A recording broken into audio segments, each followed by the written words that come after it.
मी निवेदन दिलेलं आहे।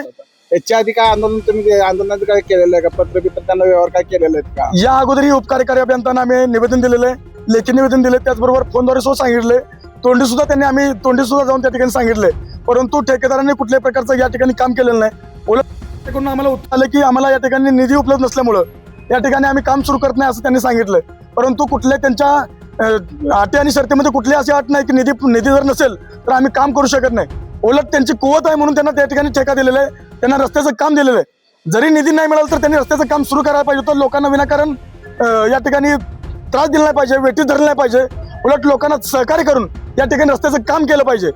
आज असं जर आम्ही तालुक्यामध्ये जर तुम्ही करत असाल तर तो आम्ही सहन करणार नाही।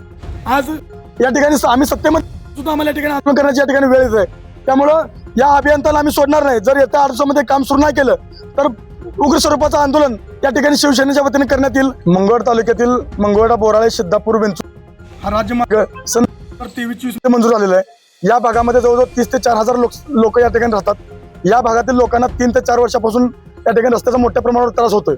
या रस्त्यासाठी जवळजवळ 14 कोटी रुपये ठिकाणी रस्ते मंजूर आहेत, परंतु अद्यापर्यंत ठेकेदाराने काम या ठिकाणी सुरू केलेलं नाही। जे काम केले ते 10% पेक्षा सुद्धा या ठिकाणी कमी आहे।